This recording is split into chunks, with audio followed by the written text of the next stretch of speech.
There's no such thing as a small disaster. So when you call 1-800 Water Damage of North Dakota, we come prepared to restore your life back to normal. From burst pipes to unexpected mold discoveries or fire damage, when things couldn't be worse, we come to you with our best. With empathy, local expertise, and a truck full of seriously powerful equipment. 1-800 Water Damage of North Dakota. Restoring what matters most. 701-670-2022.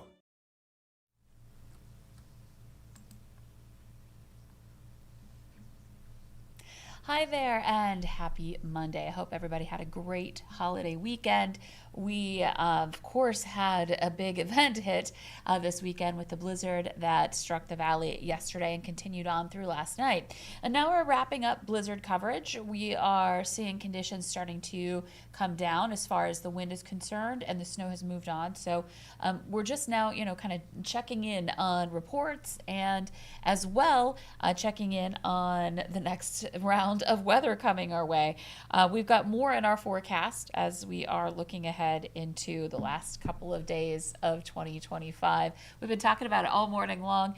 2025 is ending on a very active note, which is very much on par for this year's very stormy weather that we've had and extreme events. So let's get to it. Let's talk about what we're first alerting to and get into the forecast for what we can expect to see here in the next coming days. So we're looking at, again, this morning, wrapping things up as far as the blizzard is concerned. We've got still some icy roads out there. The drifting is starting to come down and conditions have been gradually improving. So we're going to check on that. And then in addition to that, we see two clippers coming in to end 2025 with some more light snow and the possibility for some wind to combine with that to lead to some conditions that are going to be on the active side. And I should have mentioned this at the top of our time here. That's our morning weather update. Our Valley News Live weather update is brought to you by 1-800 Water Damage of North Dakota. So looking at the damage from the blizzard, we saw some really intense winds. We had some heavy snow amounts, very difficult to measure because of the nature of the wind causing drifts. We had a couple in my driveway. We had, 2-foot snow drifts that developed. So it was significant. And so it makes it very tough to measure. But at the station here, this was late last night, meteorologist Joseph Williams went out to our snowboard and did a measurement here of looks like right at 5 3/4 of an inch of snow, or 5.75 inches of snow at Valley News Live.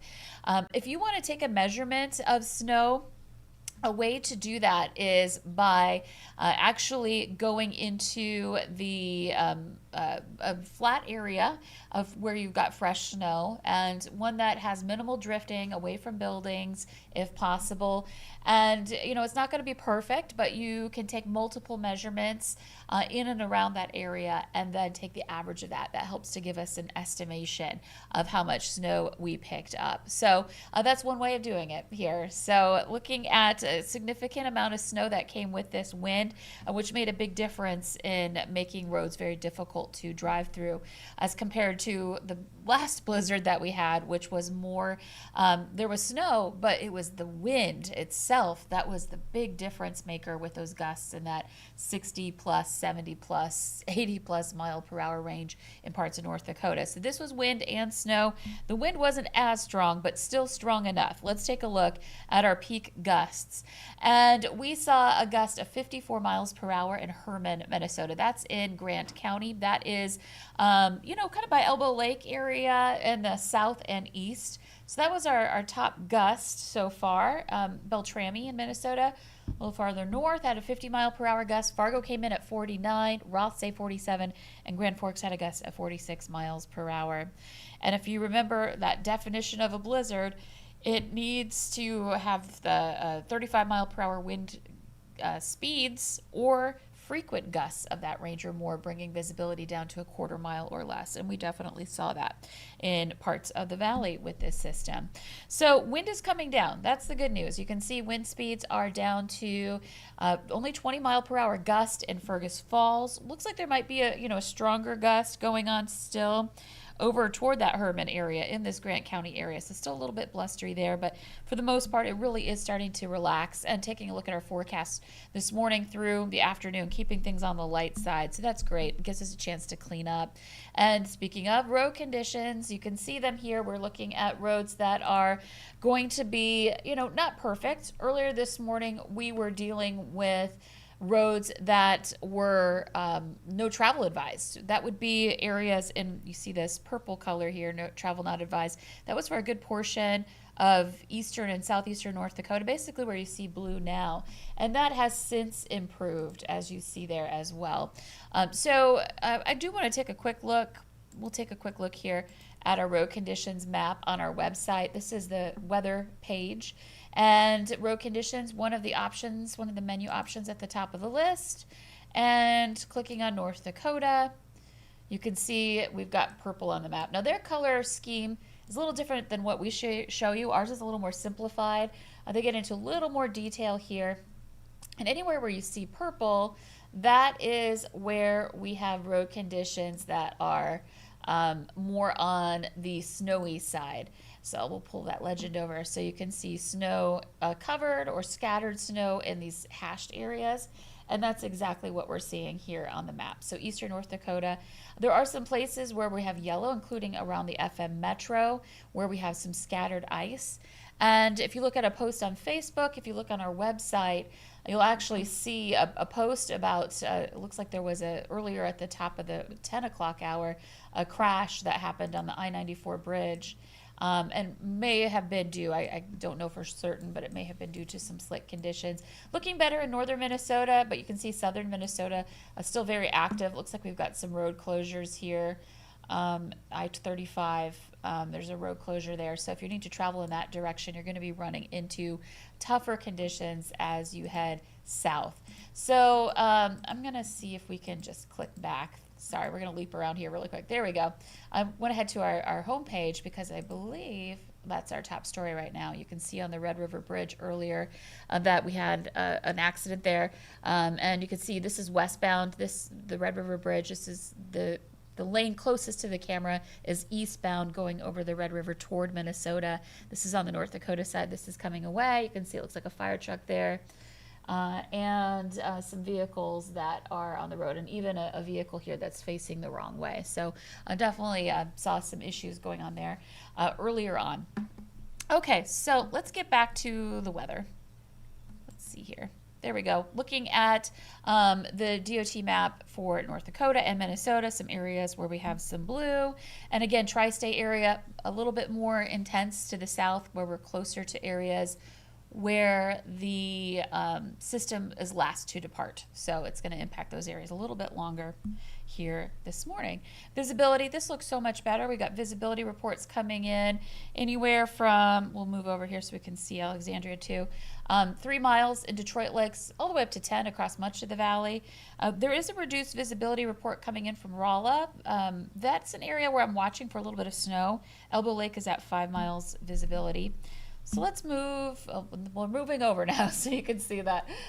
Let's take a look at the radar and satellite map now. So you can see on the radar that while in the tri-state area it's looking nice and quiet for most areas at this point as far as the system, I'm going to zoom in a little more here in the Northern Valley. You can see some areas where we've got a few flakes flying around in the north, and those are dropping to the southeast, not doing a whole lot, but I can't rule out the possibility for a snow shower or two hitting that area here again as we work our way into the late morning and into the afternoon. I'm just really quick checking some DOT cams.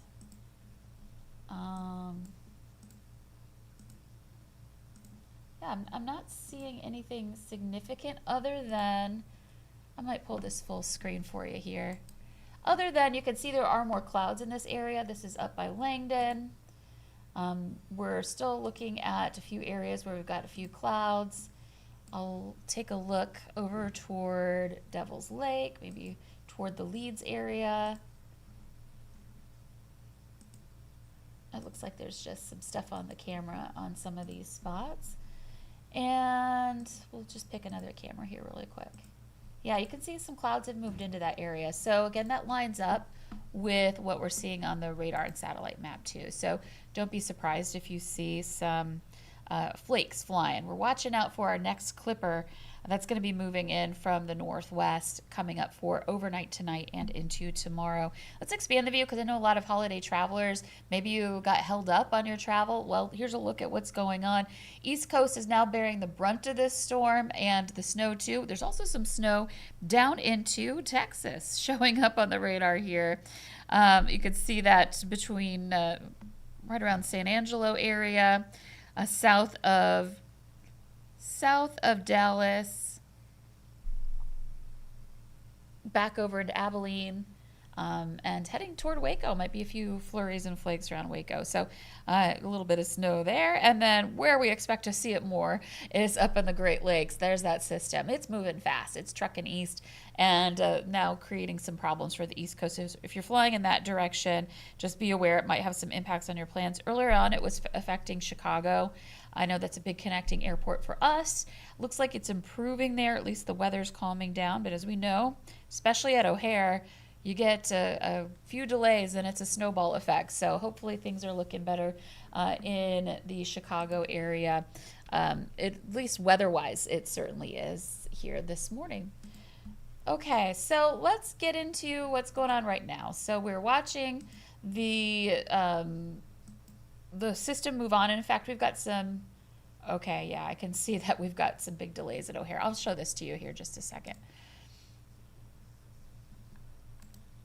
Okay, this is a website I like to follow. It's called FlightAware. And you can see there are some delays on the East Coast, but more red than green at O'Hare, which is indicating delays and cancellations, more than 900 delays here from 9 a.m. to 1 p.m. and 100 cancellations. Minneapolis also has had some delays and cancellations as well in the Minneapolis area. So again, if you're flying, want to make sure you're checking on things before you check with your airline before you head to the airport. Okay, so right now, wind is still going. You can see it here on the camera at the Dakota Magic Casino Skycam. This is along the North Dakota-South Dakota line. And we still have a bit of a breeze. It's cold air blowing in. We're looking at winds that are bringing in much chillier temperatures. And I'm just looking to see it. There's a comment from somebody who mentioned that yes, there was an accident on the Minnesota-North Dakota bridge. I'm assuming that she meant I-94. Pretty icy there, so easy does it if you're driving over the bridge in Fargo. And then again, it's cold too, so you don't want to get yourself into trouble and end up in temperatures like this. 3 below in Fargo, it's 2 below in Grand Forks. Thank you, by the way, for sharing that info. Any reports you have to pass along, we always appreciate those.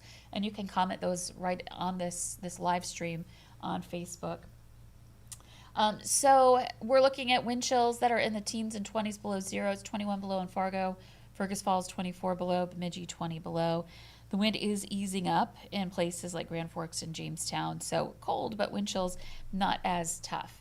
So let's talk about today. It's, we talk about the holidays. It's the holiday season. Well, we like to do, that holiday day of the year forecast, which, there's always a silly holiday for each date. And today's holidays is National Still Need to Do Day. Things you still need to do before the beginning of the year. I've got a checklist. I still have to mail some Christmas presents, so I'll be doing that this week. So for today, if you need to go out and run some errands, it's going to be cold all day. You can see we're below zero this morning, and we'll climb to about 6 this afternoon, and that'll be about it. Here's a look at our temperature and wind chill combo here. So looking at our temperatures going up, getting into, again, 6 degrees. Wind chill's not so bad this afternoon as the wind eases up and temperatures rise a bit, but they'll still be feeling rather cold. So here's a look at our hour-by-hour planner. By 3 o'clock, a lot of us are above zero. We've got partly cloudy skies, a few more clouds in the north. And then heading into the 11 o'clock hour, the wind's starting to turn a little more southwesterly. And notice our temperatures not dropping like they normally do once we get to sunset. And that's thanks to that wind and warmer air moving in ahead of this next clipper. which will be arriving overnight. As you see here, this is 4:30 Tuesday morning. And you can see we've got Northern Valley at that point, right when we're starting the valley today again, seeing some of these snow showers, pretty mild temperatures too. They'll continue to rise as we head into the daybreak time frame. And this is 8 a.m. Still getting some areas of snow. It's going to be more likely in the north and east, but you can see over Fargo might be getting some around drive time tomorrow morning. Where it's less likely with this round is over by the James River Valley. But again, I can't rule it out for you either. A milder start to the day on Tuesday. And the next couple of days, the last 2 days of 2025 are going to be more active again. We've got 2 first alert weather days for Tuesday and Wednesday. So that puts us at 4 in a row. We had one yesterday. And of course, for the blizzard, we had a first alert weather day. Today is more for the morning hours, and we're dropping that language now that conditions are improving. The first alert weather day for today is ending. We're taking a little break, but heading into Tuesday and Wednesday, we've got more rounds of precip. So we are ending 2025 with 4 first alert weather days. So the year 2025 is ending with very 2025 energy here. We're dealing with some active weather, just some wild weather going on, and conditions that are going to be, impactful for you if you're going to be heading out and about. I don't think we'll see the type of weather that we just saw yesterday, but still, anytime you add wind into the mix with some snow, and we've got some, travel concerns with blowing snow and icy patches on the road. So I just wanted to highlight that for you. But again, you can see we warm up tomorrow, and then the cold air moves in for New Year's Eve, unfortunately, on Wednesday. So looking at highs only in the single digits for most areas on Wednesday. So let's break this down for you as we head into the forecast for the next couple of rounds here. So we're going to start things off at 11 o'clock tonight. And so, we're starting to see some hints of that system moving in. It sweeps through the morning hours. Heading into Tuesday midday, that first round clears away, and we just went over that just a few moments ago. Tuesday midday and into the afternoon and evening, you could see there's still some scattered to isolated areas of light snow that are possible. So not quite done with it yet, and you see the wind arrows there indicating some wind. This is 6:30 tomorrow evening. So, some isolated spotty snow. And then here we go into New Year's Eve. This is after midnight, heading into New Year's Eve morning. A little bit more of a southern extent to this next clipper, so more places in the south have a chance at seeing this snow. This is 5 a.m. on New Year's Eve morning.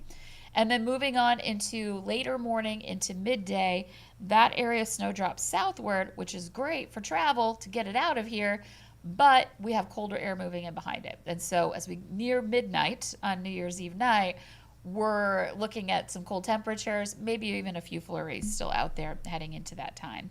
So let's take a look at our snowfall potential cumulatively from both events. So this is Tuesday morning's snow, overnight tonight into Tuesday, into midday. You can see, again, the focus north and east. I pause this at 3:30. There may be some more snow showers again that come through, but just generally the focus of where a lot of that snow will be.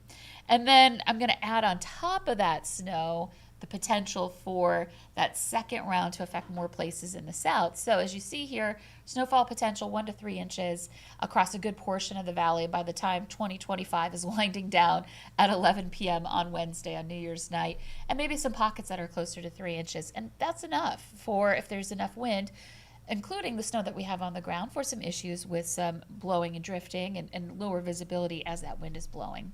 So let's talk about wind. These numbers you see on the map here, these are your wind gusts. So we are seeing those come down here this morning. We're going to pause things at 8:30 tonight, looking much, much quieter. However, here comes the next clipper. That's going to stir up some wind.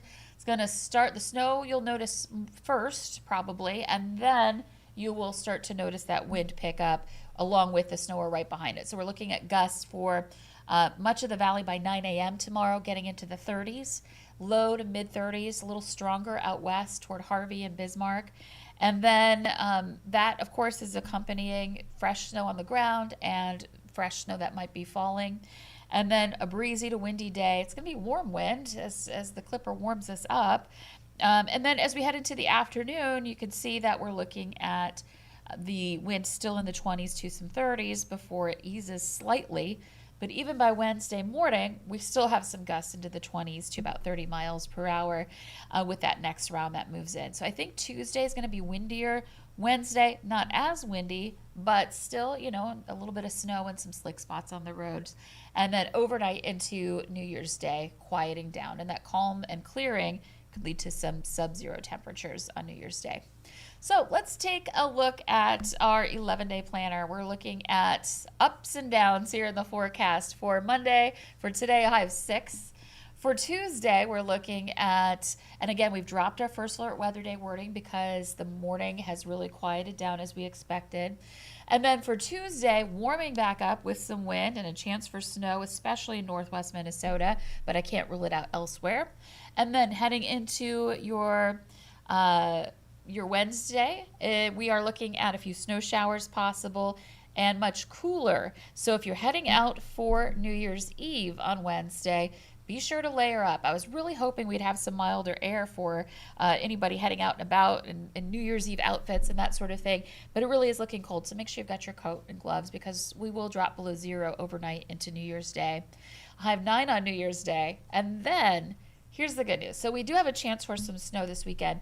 But what's going to happen here, at least it's looking like this right now, is that we'll see temperatures level off and kind of come to an equilibrium here. Our average high for today's date is 20 degrees rather, and so we're going to be very close to that into this weekend and then into next week, that first full week of the new year. So looking at hopefully kind of at least removing the wild swings from the forecast here as well. And I just remembered, I promised anybody who's watching right now, I promised I would do a little explainer on light pillars because we've got some really great pictures in. I'll do an update and a video on that I will share to the VNN Weather app that you can watch there. And then I'll also post that on our social media pages as well if you want to check it out. But bottom line is we've been seeing light pillars. That's when you see those streaks of light. It means there's moisture in the air, and really it means there's ice crystals in the air closer to the surface. And when you have city lights, those ice crystals can bend those lights and make it look like there's a pillar of light shooting straight up. And it can be really pretty. We've seen a lot of pictures like that with ice crystals again near the surface, but it also it is indicative of some light pollution going on too with our city lights. But kind of pretty this time of year with all of our Christmas lights that we have here. So we'll again have that video for you coming up. And again, just a reminder that things are starting to quiet down now, but that doesn't mean that roads are perfectly clear. We still have issues, and especially the farther south and east you go, closer to that departing low into southern Minnesota, beyond into Wisconsin, roads are going to be tougher if you're going to be traveling. And if you're flying, again, you want to check with your airline about how our connecting airports are looking at this point in time. So looking at conditions that I am feeling better about as far as getting out and about here today with the snow that has ended and then the wind that followed it this morning. And then just now looking ahead to the next 2 clippers. And that's one thing to keep in mind, blizzard, it's pretty obvious. We probably shouldn't be traveling if there's a blizzard warning going on and visibility conditions are at whiteout. But, some of these events that we're going to see tonight and into tomorrow morning, and then again on Wednesday, can be kind of sneaky. We have a light snow and a little bit of wind, and that can cause some issues for travel too. So make sure you're taking that seriously as well, and taking your precautions and making sure that you're staying safe out on the roadways here as we're winding out the old year, the 2025 year, and moving into a brand new year. We want to start that off right with no issues out on the roads here. So again, we're going to have another update coming up in the afternoon. And in addition to that, we'll continue to update our website and the Valley News Live weather app on the latest weather. You can always check for temperatures, wind chills, road conditions right through our app. And of course, our forecast for the next round too, you can be found right there as well. So have a great Monday. I hope you've had a great holiday season so far. And we'll continue to bring you that forecast for the New Year's Eve and New Year's Day time frame. I know that's an important time as well. So check back with us and have a great Monday. Oh, and this has been your weather update brought to you by 1-800 Water Damage of North Dakota. There's no such thing as a small disaster. So when you call 1-800 Water Damage of North Dakota, we come prepared to restore your life back to normal. From burst pipes to unexpected mold discoveries or fire damage, when things couldn't be worse, we come to you with our best. With empathy, local expertise, and a truck full of seriously powerful equipment. 1-800 Water Damage of North Dakota. Restoring what matters most. 701-670-2022.